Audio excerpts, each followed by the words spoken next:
রাজনৈতিক দলগুলোর ইশতেহারে গণভোটের হ্যাঁ না থাকা প্রসঙ্গ। এর মধ্যে নির্বাচনী ইশতেহার কি হবে তা নিয়ে নিজেদের মধ্যে প্রস্তুতি চলছে রাজনৈতিক দলগুলোর।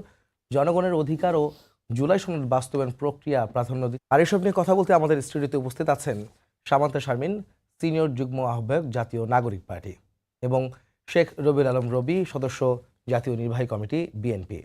আর এইসব নিয়ে আজকের আমাদের অতিথির কাছে প্রশ্ন থাকবে। প্রথমে প্রশ্ন থাকবে সামান্তা শারমিন, আপনি একটু আমাকে জানাবেন যে আপনারা যে ইশতেহার দিচ্ছেন সেটা কি জোটবদ্ধ ইশতেহার দিচ্ছেন, নাকি যেহেতু আপনারা জামাতের সঙ্গে এখন একটা ঐক্যে যাচ্ছেন, নির্বাচনী সমঝোতায় গিয়েছেন, নাকি আপনারা ব্যক্তিগতভাবে বা দলগতভাবে আপনারা ইশতেহার দিবেন?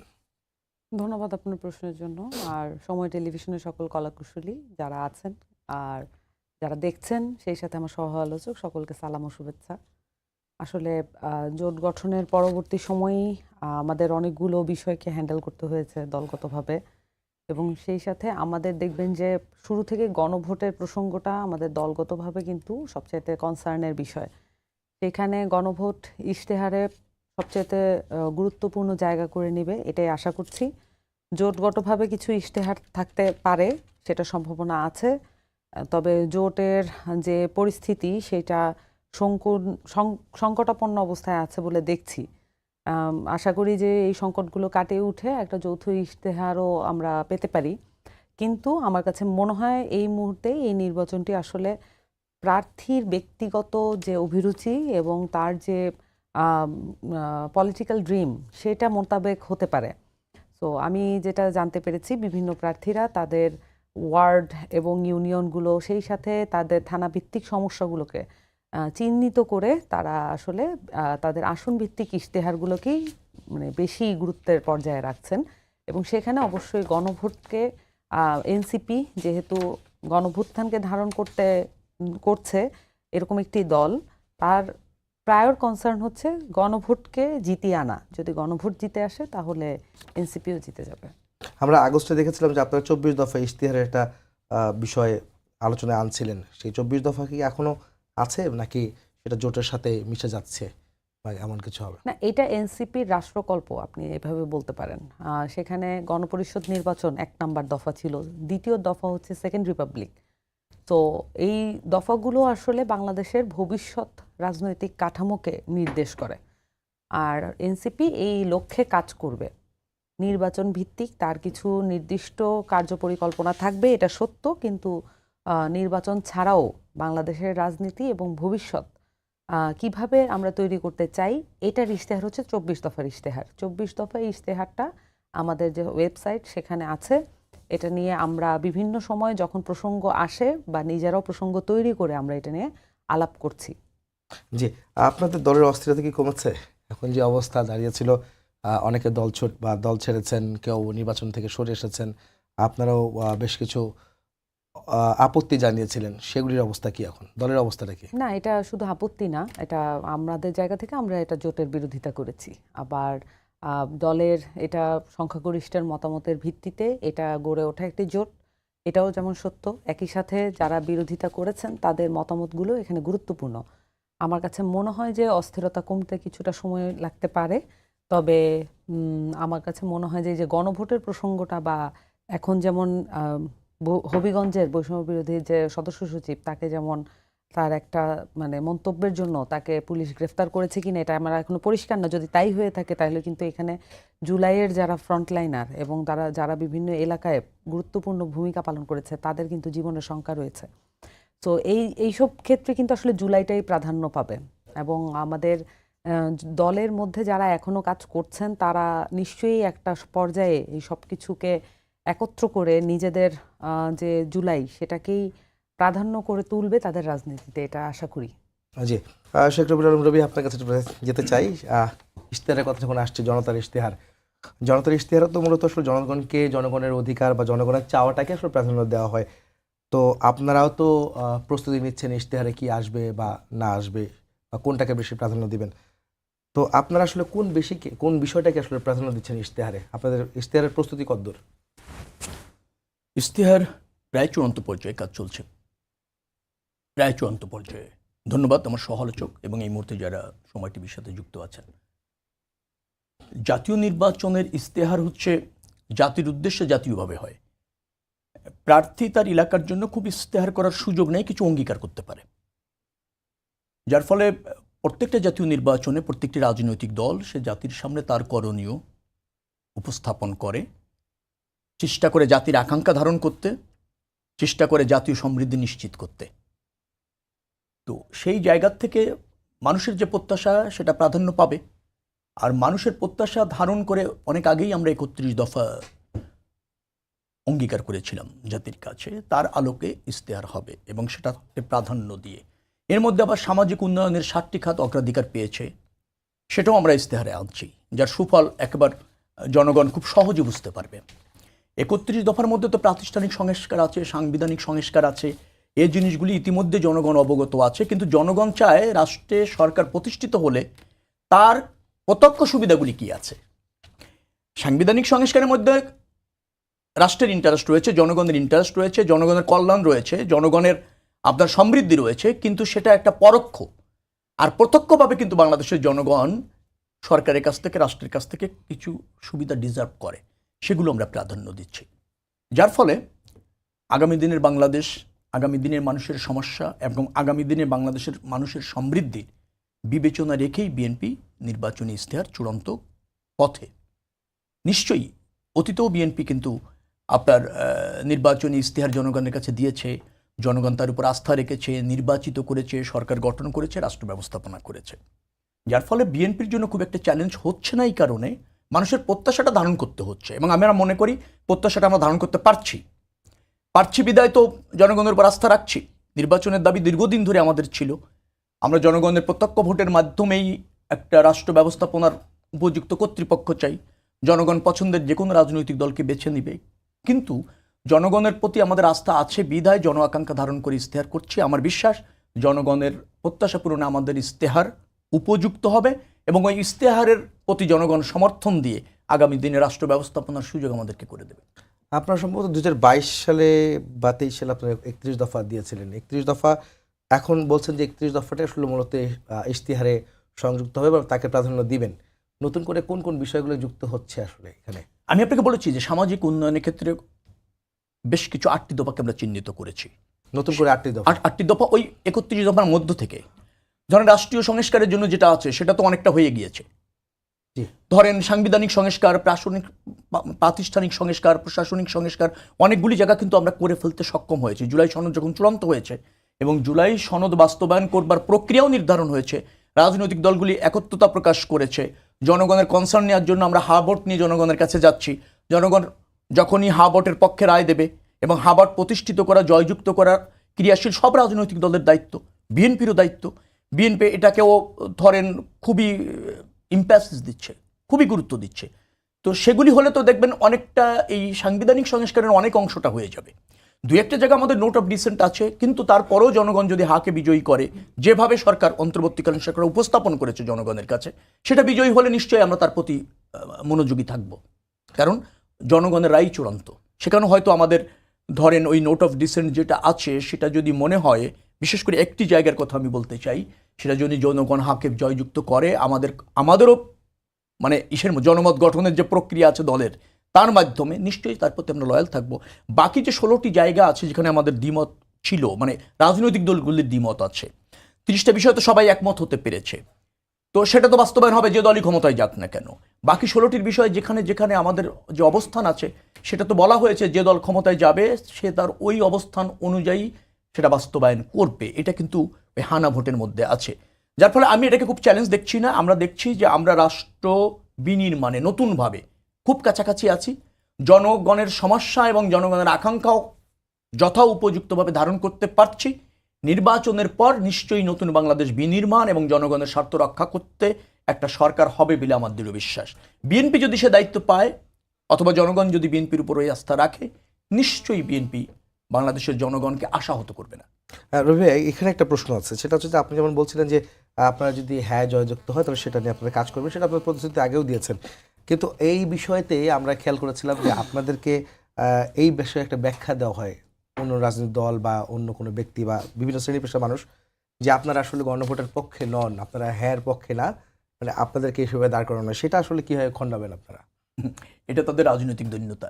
তারা তো একসময় বলছিল আমরা জুলাই ঘোষণাপত্র চাই না, যখন সরকার দিল, নোট অফ ডিসেন্ট দেওয়া, না না প্লিজ, জি যখন আমরা ঘোষণাপত্রে একমত হলাম তখন দেখলাম অন্যরাই চায় না, অন্যদেরই অসন্তোষ। জুলাই সনদের কথা যদি বলেন, জুলাই সনদ আমরা নাকি চাই না, সংস্কার আমরা চাই না। সরকার যখন সব কিছু চূড়ান্ত করলো, আমরা যখন সই করলাম, আমরা যখন একমত হলাম, অনেকটা সই করতে চাইলো না, অথবা ধরেন ওইভাবে চাইলো না। পরবর্তীতে দেখি আমরা যখন একমত হলাম তখন দেখি তারাই সংস্কার চায় না, তারাই জুলাই সনদ নিয়ে অসন্তোষ প্রকাশ করে। অর্থাৎ যারা রাজনৈতিকভাবে খেই হারিয়ে ফেলেছে, কিংকর্তব্য বিমূঢ়, করণীয় নির্ধারণ করতে জানে না অথবা পারে না, তারা এইভাবে মানুষের মধ্যে বিভ্রান্তি তৈরি করতে চায়।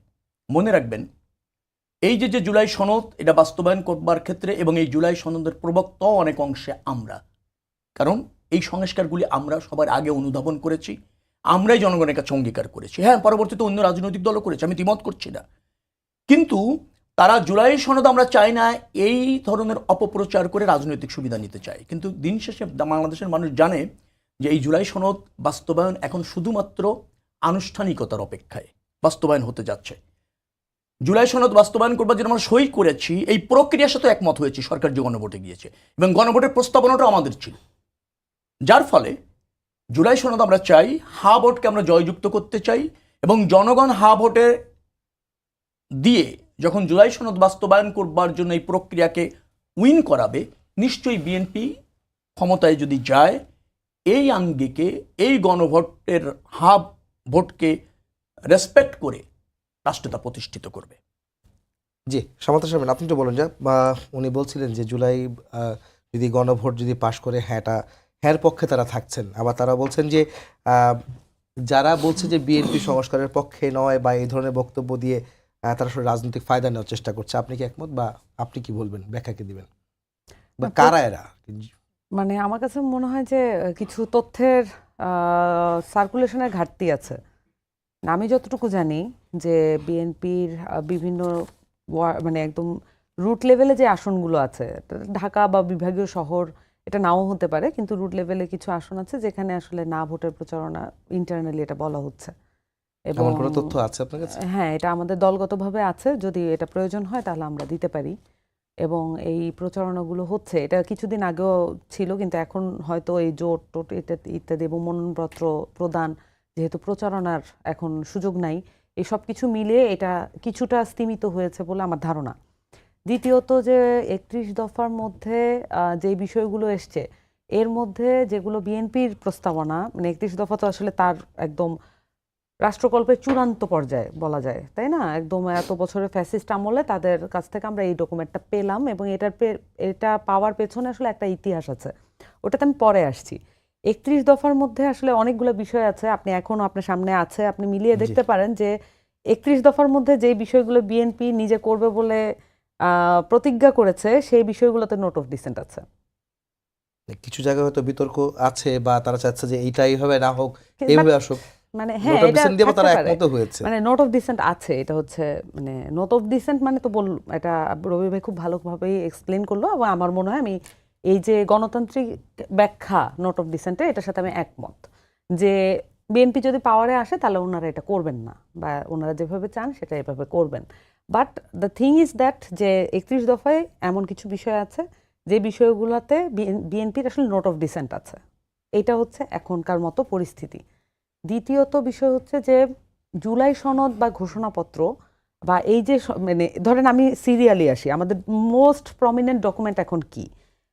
যদি জুলাই অভ্যুত্থানের আগে মোস্ট প্রমিনেন্ট ডকুমেন্ট আকারে, সংস্কারের রূপরেখা আকারে কিন্তু বিএনপির 31 দফাকে দেখতে পেয়েছি আমরা তখনই, মানে ধরেন মাত্র, মানে আমার ইউনিভার্সিটি শেষ হয়েছে, কিন্তু অনেকে তো ইউনিভার্সিটিতে পড়াকালীন এটা পেল, এবং তখন কিন্তু আমাদের মধ্যে এক ধরনের আশার সঞ্চার হয়েছে যে বিএনপি এটার জন্য আসলে একদম সব কিছু নিয়ে ঝাঁপিয়ে পড়বে। আমরা কিন্তু সেটা দেখতে পাইনি। আমরাও তাদের যুগপৎ আন্দোলনের অসংখ্য কর্মসূচি থেকে হতাশ হয়ে ফেরত এসেছি। এবং 31 দফার এই পর্যন্ত আসাটা, এটা শুধু বিএনপির ক্রেডিট না, এটা একেবারেই উচিত না এভাবে ক্রেডিট ক্লেম করা।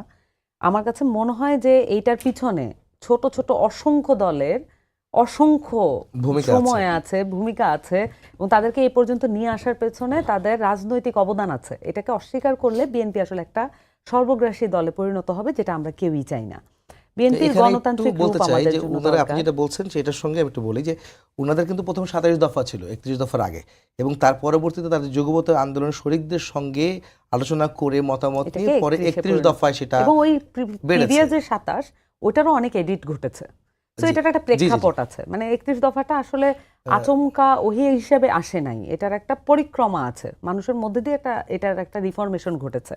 সো এটা যে বিএনপি গ্রহণ করেছে এইটা আমাদের কাছে অনেক বড় একটা বিষয় ছিল। তো এটা 22 সালের এই 31 দফা এটা আমাদের জন্য একটা ডকুমেন্ট। তারপরে 24-এর পরে আমাদের যে ডকুমেন্টগুলো আমরা আলাপ করি সেটা হচ্ছে ঘোষণাপত্র এবং সনদ। ঘোষণাপত্রের বিষয়টা আসলে খুবই দুঃখজনকভাবে একটা গণঅভ্যুত্থানের পরে আপনি আসলে সকল ধরনের জুলাই পরিবার বলতে আমি কাকে বোঝাচ্ছি, শহীদ পরিবার, আহতদের পরিবার এবং যারা অংশগ্রহণকারী সকলের পরিবার, এদেরকে আপনার ফ্যামিলি আকারে এদেরকে ধারণ করতে পারতে হবে। কিন্তু আমি মনে করি যে জুলাই ঘোষণাপত্র সেই আকাঙ্ক্ষাটা কোনোভাবেই ধারণ করে না। এবং এখানে মানে যখন জুলাই ঘোষণাপত্রের আপনারা দেখেছেন কত ধরনের নাটকীয় বিষয় ঘটেছে ঘোষণাপত্র নিয়ে, মোরললেস এটা আসলে কোনোভাবে আমার কাছে মনে হয় না পরবর্তীতে আওয়ামী লীগের কোনো ন্যারেটিভ যখন মাঠে ছড়াবে সেটাকে ডিফেন্ড এবং প্রোটেক্ট করার জন্য ঘোষণাপত্র কি কতটুকু ভূমিকা রাখতে পারবে সেটা নিয়ে আমার মনে এবং জনমনে একটা সন্দেহ আছে, এটা বেসিক আকারে ধরে নেন। কিন্তু তারপরে এটাই আমাদের ডকুমেন্ট হিসেবে এটাকে চালিয়ে নিতে হবে। যেমন আমি হবিগঞ্জের কথাটা প্রিভিয়াসলি উল্লেখ করলাম, সেখানে কিন্তু যারা, আমি একটু সময় নিই আপনার জি, কাছ প্লিজ থেকে, বলুন। যে ওই হবিগঞ্জের যে ছেলেটার কথাটা, ওই কথাটা কিন্তু আসলে ঘোষণাপত্রের মধ্যে দিয়ে তার বীরত্বই তুলে ধরে। যে ছেলেটার কথা বলছে যে আমি তো পুলিশ মেরেছি এবং আমি থানা জ্বালিয়েছি, এটা তো আসলে সে আমরা যখন বলছে তখন এটা জনগণ মিন করে এবং ঘোষণাপত্রের মধ্য দিয়েও সেটা এসছে। কিন্তু আমার কাছে মনে হয় যে নিরাপত্তা, জুলাই যোদ্ধাদের নিরাপত্তাটা আরেকটু এমফাসিস করা দরকার ছিল, যতটা কম এমফাসিস করলেও হতো যার যার দলীয় অবস্থান, কিন্তু দলীয় অবস্থানগুলো বেশি এসছে। এবার আসেন সনদ। আমি আজকে আপনাকে একটা জিনিস বলে যাই, আমি প্রিভিয়াসলিও বলেছি, আমার ধারণা, আমার আশঙ্কা, আমার ভয় যে জুলাই সনদ বাস্তবায়ন হবে না। এবং আমার কাছে মনে হয় দলগুলো এদের নিজেদের দলীয় স্বার্থ কামড়াকামড়ি, রাজনীতি, হানাহানি, এটার মধ্য দিয়ে জুলাই সনদ হারাতে বসেছে।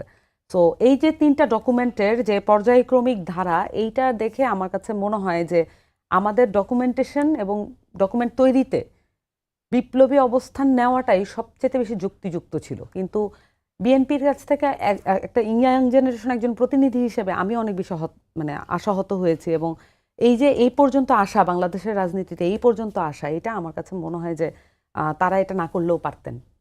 জি, রবি ভাই আপনি কি ব্যাখ্যাটা দিবেন? সেটা হচ্ছে যে উনি বলছেন যে বাস্তবায়ন নিয়ে আশঙ্কা তার রয়েছে, জুলাই সনদ বাস্তবায়ন। আশঙ্কা থাকতে পারে, আমি ওটার প্রতি রেসপেক্ট রাখি, কিন্তু আপনি তো খুব দৃঢ়চিত্তে আপনি বললেন যে আপনারা বাস্তবায়ন করবেন এবং সেটা খুব কাছাকাছি নির্বাচনে জয়লাভ করলে। ডেফিনেটলি জুলাই সনদ যে বিষয়গুলি একমত হয়েছে সে তো বাস্তবায়ন হতে চলেছে, আপনি কেন ডাউট করছেন? আশ্বস্ত তো এনসিপি কি করতে পারছে? এনসিপি নেতাকর্মীদের পারছে? 26 জন পদত্যাগ করেছে গত 5 দিনের মধ্যে, আশ্বস্ত করতে পেরেছে এনসিপি? পারিনি তো। তার নিজের অনুগত নেতাকর্মী দায়িত্বশীলদেরই আশ্বস্ত করতে পারছে না, পারছে কি? সেও তো খেয়ে হারিয়ে ফেলেছে। তার যে নতুন রাজনৈতিক বন্দোবস্ত এবং ধরেন রাজনৈতিক নতুন দর্শন, নীতিমালা, ঘোষণাপত্র, মুখ থুবড়ে কি পড়েনি? পড়েছে তো, সে আরেক বিতর্ক। কিন্তু আশ্বস্ত তো এনসিপির নেতাকর্মীরা হচ্ছেন না, দায়িত্বশীল যারা ছিলেন, যারা ঝুঁকি নিয়েছেন, তারা পদত্যাগ করে চলে যাচ্ছেন। এটাই রাজনৈতিক বাস্তবতা। প্রত্যাশা আমাদের থাকতে পারে অনেক জায়গায়। আশ্বস্ত আপনাদের এই প্রচারণায় বা আপনাদের 31 দফা নিয়ে আমরা আপনাদের দলের নেতাকর্মীরা ডেফিনেটলি, এবং তারা এটা জনগণ বলছিলেন যে এখানেও কিছু বিষয় যে আপনারা এখানে দ্বিমত, আপনাদের 31 দফার মধ্যে কিছু জায়গায় না না নোট অফ সে ডিসেন্ট সঠিকভাবে দিয়েছেন। বুঝিনি, আমি একটু বললে আপনি বুঝবেন। ব্যাপারটা হচ্ছে 31 দফার মধ্যে বলছেন যে আমরা সেখানে নোট অফ ডিসেন্ট দিয়েছি। আমাদের 31 দফা উনরা যেখানে বুঝতে ভুল করছেন সেখানে ওনাদেরকে বোঝানোর জন্য আমাদের নোট অফ ডিসেন্ট দিতে হচ্ছে। একটা উদাহরণ দিলে আপনি বুঝবেন। দ্বিকক্ষ বিশিষ্ট পার্লামেন্ট চাই আমরা বলেছি, সবাই একমত হয়েছে? জি, আচ্ছা, দ্বিকক্ষ বিশিষ্ট পার্লামেন্টের ক্ষমতা কি হবে? সবাই একমত হয়েছে। আমরাও যা বলেছি উনরা সবাই তাই বলেছেন, সবাই একমত হয়েছে। কত আসনের দ্বিকক্ষ বিশিষ্ট পার্লামেন্ট হবে? 100 আসন। উনরা একমত হয়েছে, সবাই একমত হয়েছে, আমরাও একমত হয়েছি। পার্থক্য কোথায়? গঠন কিভাবে হবে? আমরা বলেছি প্রাপ্ত আসনের অনুপাতে, অনেকের দাবি বা অন্তর্বর্তীকালীন সরকারও বলে প্রাপ্ত ভোটের অনুপাতে, দুটোই অনুপাত, পার্থক্য একটা জায়গায়। তো আমরা 31 দফায় কি চেয়েছিলাম? আমাদের কথা ছিল দ্বিকক্ষ বিশিষ্ট পার্লামেন্ট চাই। তো পার্লামেন্ট তো দ্বিকক্ষ বিশিষ্ট হচ্ছে, বাস্তবায়ন করবার ক্ষেত্রে বা গঠন করবার ক্ষেত্রে দ্বিমত থাকছে। এটা যা কোনো রাজনৈতিক দলের অধিকার এবং তার হচ্ছে অবস্থান, এটার প্রতি রেসপেক্ট থাকতে হবে। এবং আমরা এও বলেছি ওটা নিয়ে আমরা জনগণের কাছে যেতে চাই। জনগণ যদি আমাদেরকে বলে যে না তুমি প্রাপ্ত ভোটের অনুপাতে করো, অবশ্যই আমরা প্রাপ্ত ভোটের অনুপাতে করব। আর জনগণ যদি বলে না প্রাপ্ত আসনের অনুপাতে তোমরা যেটা করতে চেয়েছো তার সাথে আমরা একমত আছি, অবশ্যই আমরা করব। কিন্তু আমরা তো এনসিপির ডিজায়ার ফুলফিল করার জন্য রাজনীতি করি না। এনসিপি কেন মনে করছে তারা যা ভাবছে, তারা যা স্বপ্ন দেখে, তাদের যা অঙ্গীকার তা বাস্তবায়ন করার দায়িত্ব আমাদের? কোনো দলই কারো Exactly, পক্ষে ওই জায়গাটায় বলছি। করে না। যেমন ধরেন হানা বললেন, আমরা আবারও দায়িত্ব নিয়ে বলছি বিএনপি সর্বদাই জুলাই সনদ বাস্তবায়নের ক্ষেত্রে হার পক্ষে। না নিয়ে যে কথাটা উঠেছে এটা একটা বিভ্রান্তিকর। কোথায় আমি বলি, আপনার বিরুদ্ধে অভিযোগ এসেছে শোনেন, আপনাদের বিরুদ্ধে। গণভোটটা জাতীয় নির্বাচনের দিন হবে না তার আগে হবে। প্রস্তাব এসেছিল অনেক সময় জাতীয় নির্বাচনের দিন না আগে হতে পারে, তখন বলেছে জাতীয় নির্বাচনের আগে গণভোট চাই না। এই না বলে বেশ কয়েকজন মানুষ সামাজিক যোগাযোগ মাধ্যমে ক্যাম্পেইন করেছিল। সেটা কিন্তু জুলাই সনদ বাস্তবায়ন নিয়ে না, সেটা কিন্তু গণভোট নিয়ে না। মানে গণভোটটা যাতে আগে না হয় জাতীয় নির্বাচনের, সেক্ষেত্রে আমাদের না বক্তব্য ছিল অনেকের, এবং সামাজিক যোগাযোগ মাধ্যমে পুরো দলেরই তো ছিলেন যে বিপক্ষে আমরা ছিলেন, যে বিপক্ষে ছিলাম, আগে সে না জায়গায় আমরা হওয়ার না ছিলাম, সেটাকেই মিসকোট করা হচ্ছে বারবার। আমি এই জায়গায় স্পষ্ট করতে চাই আর কি, আমাদের রাজনীতিবিদ যারা আছেন তাদের আরো দায়িত্বশীল হয়ে কথা বললে হয় কি, ভুল বুঝাবুঝি কমে, রাজনৈতিক দূরত্ব কমে, সৌহার্দ্যতা থাকে, প্রতিযোগিতাপূর্ণ রাজনীতি থাকে। ভুল বুঝাবুঝিটা কমা খুব জরুরি। এটা কিন্তু আমি জানি না, এখনো পর্যন্ত বিএনপি তো কাউকে বিভ্রান্ত করার মতো কথা বলছে না। বিএনপির অবস্থান স্পষ্ট, বিএনপি দায় চাপায় না, অন্যরা দায় চাপায়। আপা যতটুকু না নিজেদের কারেকশনের কথা বলেন, তার চেয়ে বেশি বিএনপিকে কারেকশন করতে চান, যে আজকাল বিএনপিকে কারেকশন করতে চায়। আচ্ছা, বিএনপি রাজনৈতিক দল, তার করণীয় সে জানে, তার কমিটমেন্ট জনগণের কাছে। তো আপনি হ্যাঁ প্রত্যাশা করতে পারেন, কিন্তু যখন আপনি ত্রুটি খোঁজেন আমার মধ্যে, আপনি নিজেকে সংশোধন করছেন না, নিজেকে উপযুক্ত করছেন না, নিজেকে জনবান্ধব করছেন না, নিজের আদর্শ বাস্তবায়ন করবার জন্য অঙ্গীকার করছেন না, এবং নিজের আদর্শ ধারণ করে জনগণের কাছে আপনি যাচ্ছেন না, কিন্তু সারাক্ষণ বিএনপিকে সংশোধন করতে চাচ্ছেন, সেটা আমার মনে হয় সে রাজনীতি সাময়িকভাবে সুবিধা পায়, কিন্তু সাস্টেইন করে না যারা এইভাবে রাজনীতি করতে চান। এনসিপির কথা যদি আপনি আমাকে বলতে পারেন, আমি খুবই মানে সমর্থন করি এই ধরনের একটা রাজনৈতিক শক্তির উত্থান। তরুণ একদল যুবক বা অথবা নারী আছেন, এবং তারা স্বপ্ন দেখাতে পারেন, বাস্তবায়ন করতে পারেন, এই সক্ষমতাও তাদের ছিল। কিন্তু তারা অন্য রাজনৈতিক দলের সমালোচনা অথবা অন্য সব রাজনৈতিক দলকে অগ্রহণযোগ্য, অন্যায্য এভাবে উপস্থাপন করতে গিয়ে তাদের যে ধারা, সেটাকে আরও প্রশ্নবিদ্ধ করছেন। আমার বিশ্বাস বাংলাদেশের রাজনীতিতে একটা শূন্যতা তৈরি হয়েছে ফ্যাসিবাদের পতনের পর। এনসিপি সেই শূন্যতা পূরণ করবে এই আকাঙ্ক্ষা মানুষ কিন্তু ধারণ করতে চলছিল, কিন্তু সেটা মুখ থুবড়ে পড়ছে একটাই কারণ, যে তারা নিজেরা শুদ্ধ হচ্ছেন না, নিজেদের করণীয় নিয়ে সোচ্চান না, বাট অন্য দলকে ভৎসনা করা, অন্যের উপর দায় চাপানোটা নিয়ে বেশি মনোযোগী থাকার ফলে কিন্তু তাদের রাজনীতিও কিছুটা হলো, মানে আমার ধারণা হচ্ছে যে গতি হারিয়েছে। জি, আমি সামন্ত সাহেব, আপনি এই কথা কি বলবেন? রাজনীতির গতি কি হারিয়েছেন আপনারা? মানুষ কি আপনাদের প্রতি যে আকাঙ্ক্ষা তৈরি হচ্ছে, সেই আকাঙ্ক্ষা থেকে বিচ্যুত হয়েছে কিনা? সাধারণ মানুষ সেই প্রত্যাশা জায়গাতে সরে এসেছে কিনা? আপনাদের প্রতি যে এনসিপি বা আপনাদের প্রতি যে আস্থা তৈরি হয়েছিল? না, আমার মনে হয় যে মানে আমার সহ আলোচক যদি আমার আলোচনাগুলো প্রিভিয়াসলি দেখতেন, তাহলে বুঝতেন যে আমি আমার নিজের দলকে কি পরিমাণ মানে সমালোচনার মুখে রাখতে পারি। মানে তাদেরকে ক্রিটিক করার ব্যাপারে আমার কোনো মানে ইয়ে নেই। জি, আপনি আমাদের শোতেও এর আগে করেছেন। হ্যাঁ, আমি শুনেছি। একাধিকবার আমি আমার সাথেই পজিশনের করেছেন। মানে বাংলাদেশের রাজনীতি করতে এসেছি, আমার দলের কাছে কমিটমেন্ট যেমন আছে, তার চেয়ে প্রায় হচ্ছে আমার দেশের প্রতি কমিটমেন্ট। কিন্তু আমার কাছে মাঝে মাঝে বিএনপির নেতাকর্মীদের কথা শুনলে মনে হয় যে আমরা কি আরেকটা বাকস্বাধীনতাহীন সমাজে প্রবেশ করতে যাচ্ছি কিনা। কারণ দলকে আসলে ওন করাটা এই মাত্রায়, এটা ভালো, ইউনিফাইড দেখায়, কিন্তু এই মিথ্যা ঐক্য দিয়ে কি হবে? যদি এটা দলের কোনো সমস্যাও থাকে, এটা তো আমাদের ভিতরে আলাপ করতে হবে, জনগণের মাঝখানে নিয়ে আসতে হবে। আমরা বারবার কথায় কথায় জনগণ বলি, কিন্তু আমার দল যদি কোনো ভুলও করে, সেই ভুল করার বিষয়টা তো আসলে জনগণের মাঝখানে ছড়িয়ে দেওয়া যায়। আমি মনে করি যে এটা গণতান্ত্রিক একটা মানে উপায় হতে পারে। কিন্তু আমার কাছে মনে হয় যে মানে দলকে ডিফেন্ড করতেই হবে, তার মানে তো এটা একটা মানে এক ধরনের আচরণ, যে আচরণটা আসলে দল যেভাবে বলে দিবে সেভাবেই আমি চলবো। দল তো ভুলও করতে পারে, দল দলীয় স্বার্থের জায়গা থেকেও করতে পারে। আর আমার কাছে মনে হয় যে 31 দফা বা আমাদের যে 24 দফা বা বাংলাদেশের রাজনৈতিক কালচার আসলে দফা ভিত্তিক জায়গা দেখে ভোট দেওয়ার কালচারটা তো তৈরি করতে পারি নাই আমরা। এটা কি আমরা অস্বীকার করে মানে প্রেমিস ধরবো আমাদের আর্গুমেন্টেশনের? কারণ বিষয়টা হচ্ছে যে আমি জানি ডেফিনেটলি রবি ভাই, আমি তার এলাকায় থাকি, আমি খুব ভালো করে জানি রবি ভাইয়ের অনেক পপুলারিটি আছে আমার এলাকায়, কিন্তু ফ্যাক্ট ইজ দ্যাট যে রবি ভাই মানুষটা কেমন ওইটাই আসলে সবার মুখে শুনি, কিন্তু আসলে রবি ভাইয়ের পলিটিক্সটা কি এইটা কিন্তু মানে আলাদা না এই বিএনপি কালচার তো আসলে বাংলাদেশে গড়ে ওঠে নাই। বাংলাদেশে নাই, এবং এটা সমস্যা সালেন ভাই, এটা একটা খুব বড় সমস্যা। তো আমি আসলে মানে আমি এনসিপি করি, আমি একটা নতুন পলিটিক্যাল পার্টি করি, কিন্তু আমার কাছে মনে হয় যে এই যে যেমন কথা শুরুতে যেটা আসলো যে আমাদের দলের পদত্যাগ করে ফেলছে বলে আমরা দল মানে ধরে রাখতে পারছি না, এইটা একটা পার্সোনাল অ্যাটাক, আমি এটা ব্যক্তিগত আক্রমণ হিসেবে দেখছি। আমার কাছে মনে হয় যে এটা সমালোচনার কোনো উপায় না।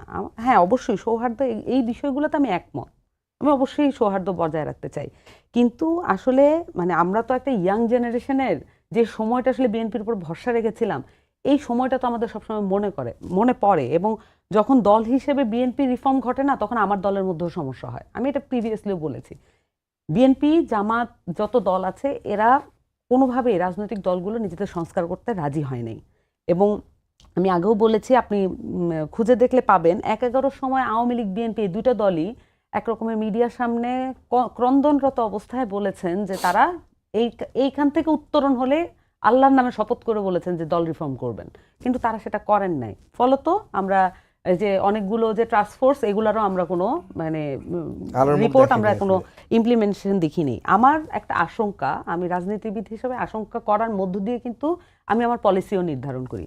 আমার একটা আশঙ্কা এটা আবার পুনর্বার হতে যাচ্ছে। এখন সেক্ষেত্রে এনসিপি কি করবে? এনসিপির করা উচিত, আমি মনে করি যে এনসিপির করা উচিত যে তার যে রাজপথের যে শপথ, এইটা সংসদে গিয়েও তার একই শপথ বহন করা উচিত। এটা কোনো তার নিজের দলের প্রতি শপথ না, এটা তার কোনো ব্যক্তির প্রতি শপথ না, এই শপথটা রাখা উচিত যে মানুষের জন্য শপথ, গণঅভ্যুত্থানের প্রতি শপথ। সামান্তা, আপনার কাছে আমি জিজ্ঞেস করবো, সেটা হচ্ছে দুইটা প্রশ্ন করবো, খুব সংক্ষেপে একটু উত্তর দেবেন, সময় খুব কম। আর সেটা হচ্ছে যে আপনারা আসলে এনসিপিতে যে অস্থিরতা চলছিল সেখানে দেখেছি বেশ কয়েকজন পদত্যাগ করেছেন, নির্বাচন থেকে সরে এসেছেন, এবং আপনারা নাহিদ ইসলামের কাছে গিয়েছিলেন, তার বাসায় গিয়ে আপনারা কিছু প্রস্তাবনা বা আপত্তি জানিয়েছিলেন জোট গঠনের আগে। সেখানে কোন বিষয়গুলো আসলে মূলে রেখেছিলেন আপনারা? কারণ আমরা বারবার শুনি দুইটা বিষয়, একটা নারীর অধিকার ইস্যু আর একটা হচ্ছে যে 71-এর স্বাধীনতা No. প্রশ্নের একটা ইস্যু হচ্ছে, এছাড়া আসলে কোথায় কি ছিল? শুনেছেন? মানে এইগুলো মানে শুনছিলাম এই যে আলাপটাই বরঞ্চ আমরা করিই নেই। আমরা সেদিন গিয়ে 30 জনের যে শুধুমাত্র একটা আপত্তিপত্র ছিল না, সেটা ওখানে আমার পুরো ডকুমেন্টটা এখন মনে পড়ছে না, মনে হয় ওইটাও জাস্ট উল্লেখ করার মতো একটা দুইটা পয়েন্ট হিসেবে মনে হয় রেখেছেন, আমার এই মুহূর্তে পুরো তো ডকুমেন্টটা মূলে মনে কি নেই। ছিল আসলে? কিন্তু আমরা 6 জন যখন গিয়েছিলাম, আমি এটা আগেও বলেছি আবারও বলছি যে আমরা 6 জন গিয়েছিলাম, যদি কোনো বড় দলের সাথে বিএনপি বা জামাত, আমরা যে পজিশনে ছিলাম, আমাদের গণতান্ত্রিক সংস্কার তখনও হাতে আছে, আমাদের একক বা স্বতন্ত্র নির্বাচন করার প্রস্তুতিও হাতে আছে। আমরা বলেছিলাম এই দুইটার মধ্যে একটা করতে হবে আমাদেরকে, যদি না করা হয় তাহলে আমরা 6 জনে কেউই ইলেকশন করব না, এবং আমরা কেউই আসলে ইলেকশন করছি না, শুধুমাত্র তাসনিম যারা, উনি স্বতন্ত্র পার্টি থেকে বের হয়ে গিয়ে উনি স্বতন্ত্র নির্বাচন করছেন। কিন্তু আমাদের যে পজিশন ছিল আমরা কিন্তু সেটা পালন করেছি, এবং আমি এখনো মনে করি যে পার্টির আসলে জোটে যাওয়ার সিদ্ধান্তের সাথে আমি দ্বিমত পোষণ করি। এতে করে আমার সাংগঠনিক একটা সম্ভাবনা, অনেক বড় সম্ভাবনা এটা মানে হতে গিয়েও হয়নি এরকম মনে করি। তবে দলের পজিশন এটা সংখ্যাগরিষ্ঠের মতামতের ভিত্তিতে যেহেতু এসেছে, আমাদেরকে সময়ের উপর একটু ছেড়ে দিতে হবে আপাতত, এবং আমাদেরকে দেখতে হবে যে আসলে পজিশনটা কার ঠিক ছিল। এটার মধ্যে দিয়ে ধরেন আমি একটা বলি যে আমি আমার দলের আরেকটু সমালোচনা আমি করতে চাইতাম, কিন্তু বিএনপির নেতাদের যে উল্লঙ্ঘন, এটার কারণে কিন্তু আমি করছি না, কারণ এটা কিন্তু আমার গণতান্ত্রিক যে প্রক্রিয়া এটাও ব্যাহত করছে। কারণ নিজের দলকে আমি সবসময় বলেছি যে আমার দল যত ক্রিটিক বহন করেছে, এটা বাংলাদেশের কোনো দল এত ক্রিটিক বহন করে গড়ে ওঠেনি। এটা এখনো মানে টিকছে, এটার কারণ তার যে আমি পিপল। আপনার ব্যাখ্যাটা বুঝতে পেরেছি, কিন্তু আমি কিন্তু এটাও খেয়াল করেছি, আমরা গণমাধ্যম কর্মী হিসেবে বিএনপি কিন্তু আপনাদের এনসিপিকে বেশ সাপোর্টও দিয়েছিল বিভিন্ন সময়। আমরা খেয়াল করেছি সালাউদ্দিন আহমেদ নিজে আপনাদের দলের নেতাকর্মীদের বুঝাতেন বা পরামর্শ দিতেন, সেটা কিন্তু আমরা বিভিন্ন সময় এটা দেখেছিলাম। ব্যক্তিগত পর্যায়ে ব্যক্তিগত পর্যায়ে এবং মির্জা ফখরুল সাহেবের কথা আমরা কিন্তু বারবার ব্যক্তিগত শুনেছি। পর্যায়ে হতে পারে হ্যাঁ, এটা। সেটা হতে পারে, কিন্তু আমার কাছে নতুন একটা প্রশ্ন, সেটা হচ্ছে যে আপনারা দেখেছেন যে আজকে এবং গতকালকে হেভিওয়েট কয়েকজন প্রার্থীর মনোনয়ন বাতিল হয়েছে, হামিদুর রহমান আজাদ জামাতের এবং একই সঙ্গে মাহমুদুর রহমান মান্না নাগরিক ঐক্যের। এছাড়া আপনাদের এর মধ্যে তাসনিম জারারও আজকে মনোনয়ন বাতিল হয়েছে, তারা তো আপিল করবেন, তাদের ভবিষ্যৎ কি দেখছেন? এই বিষয়গুলো আপনারা কিভাবে দেখেন, মূল্যায়ন করেন? আচ্ছা, প্রথমত আমি আরেকটু ক্লিয়ার করি প্রিভিয়াস কোশ্চেনটা। 71 এবং নারী ইস্যুতে আমরা কখনোই ওই দিন কথা বলিনি, কারণ জামাত যে এই বিষয়ে তার সংক্ষেপে বলবেন। অবস্থান ক্লিয়ার করবে না, এই বিষয়টা আমরা ক্লিয়ার ছিলাম। সো এই বিষয়ে আমরা আলাপ করিনি, আমরা দলগত অবস্থানের জায়গা থেকে ক্রিটিক করেছি।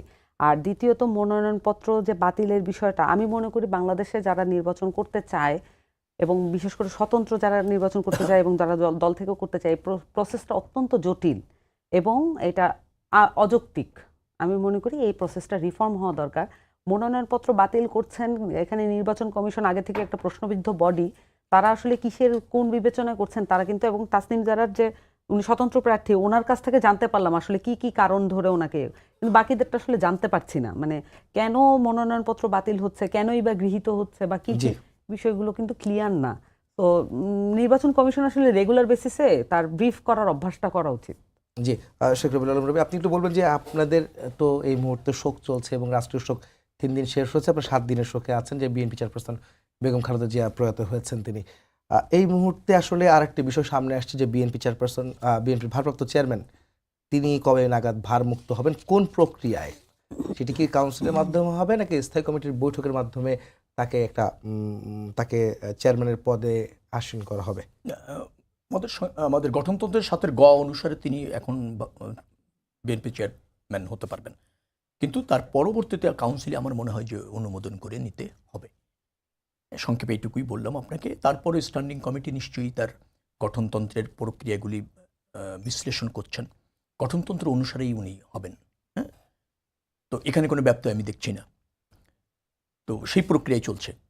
মানে এখন কি বর্তমানে উনি কি চেয়ারম্যান বলা যায় গঠনতন্ত্র অনুযায়ী? হ্যাঁ, বলা যায় আর গঠনতন্ত্রের সেটা সাথে গ স্থায়ী অনুসারে কমিটির বলা- বৈঠকে আরো পুরোপুরি আনুষ্ঠানিকভাবে হ্যাঁ, আনুষ্ঠানিকভাবে সেটা করবে এবং পরবর্তীতে কাউন্সিলে আবার সেটা অনুমোদন নিয়ে নেওয়া যেতে পারে, কাউন্সিলরদের অনুমোদন নিয়ে নেওয়া যেতে পারে। জি জি।